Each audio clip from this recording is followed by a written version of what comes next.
Hello. ഇപ്പോൾ ഞാൻ കുറേ നാളായി വിചാരിക്കുന്നു ഒരു മിനിയേച്ചർ ചെയ്യണമെന്ന്. ഇന്ന് ഞാൻ ചെയ്യുന്നത് ഒരു ഒരു മിനി കബോർഡ് പോലെ ഒന്നാണ്. അപ്പോൾ അതിന് യൂസ് ചെയ്തിരിക്കുന്ന മെറ്റീരിയൽ ഫോറക്സ് ഷീറ്റാണ് കേട്ടോ.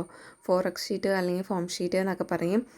ആദ്യം ഞാനതൊരു 2 ഇഞ്ചിൽ കട്ട് ചെയ്തു. പിന്നെ അതൊരു ഫ്രെയിം പോലാക്കി. വീണ്ടും കുറച്ച് സെപ്പറേഷനും പാർട്ടീഷനൊക്കെ അതിന് കൊടുത്തു. ഒരു കബോർഡ് ലുക്കിലേക്ക് ചെയ്തെടുത്തിട്ടുണ്ട്. പിന്നെ ഇതെല്ലാം നമ്മൾ സെറ്റ് ചെയ്തത് ലാപ്പോക്സ് എന്ന് പറഞ്ഞ ബ്രാൻഡിൻ്റെ ഗം വെച്ചിട്ടാണ് കേട്ടോ. നല്ല ഗ്ലൂ ആണത്. ഇൻസ്റ്റൻ്റായിട്ട് അപ്പം തന്നെ സെറ്റ് ആവുന്നതാണ്. പിന്നെ നമ്മളതിൽ കുറച്ച് LED കൂടെ ആഡ് ചെയ്തിട്ടുണ്ട്.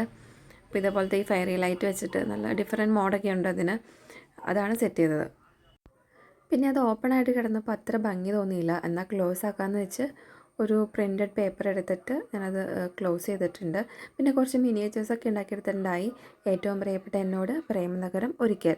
ഈ 3 ബുക്സിൻ്റെ മിനിയേച്ചേഴ്സ് ആയിരുന്നു. നല്ല ഭംഗിയുണ്ടായിരുന്നു ആ മിനിയേച്ചേഴ്സ് കാണാൻ വേണ്ടി.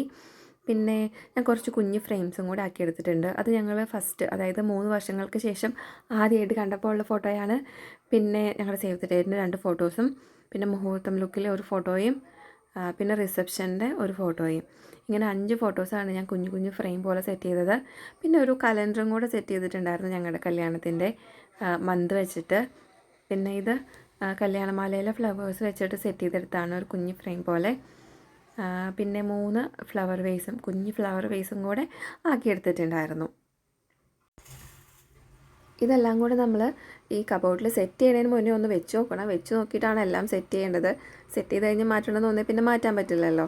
സോ ബാക്കിലത്തെ അല്ല താഴത്തെ ഷെൽഫിൽ ഞാൻ ബുക്സൊക്കെയാണ് കൊടുത്തത്.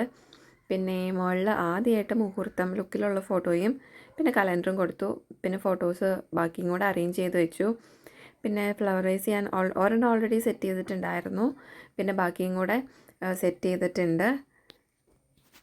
നമ്മൾ നന്നായിട്ട് ഗം വെക്കണം, അല്ലെങ്കിൽ അത് പോരും.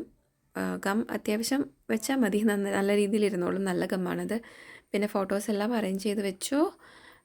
പിന്നെന്താണ്, ഫ്ലവർ വേസും വെച്ചു. അതും നന്നായിട്ട് സ്റ്റിക്ക് ചെയ്ത് വെക്കണം, അല്ലെങ്കിൽ പോരും. പിന്നെ ഈ ഒരു സാധനം, അതായത് ആ ഫ്രെയിം ഞാൻ ഒറ്റയ്ക്ക് ഒരു ഷെൽഫിലാണ് വെച്ചത്. പിന്നെ ആദ്യം വെച്ച ആ ഫ്ലവർ വേസ് സെറ്റായിട്ടുണ്ടായില്ല. അപ്പോൾ ഞാൻ ഓർത്തു വന്നാൽ അത് അവിടെ വെക്കണ്ട, താഴെ ബ്ലാങ്ക് സ്പേസ് ഉണ്ടല്ലോ അവിടെ വെക്കാമെന്ന് ഓർത്തു. പിന്നെ അതും അവിടെ സെറ്റ് ചെയ്തു. അപ്പോൾ നമ്മുടെ ഏകദേശം ലാസ്റ്റ് ഫൈനൽ ലുക്ക് ആയിട്ടുണ്ട്. ഈ ലൈറ്റും കൂടെ വന്നിട്ട് കണ്ടാലോ. അപ്പോൾ എങ്ങനെയുണ്ട് ഫ്രെയിം?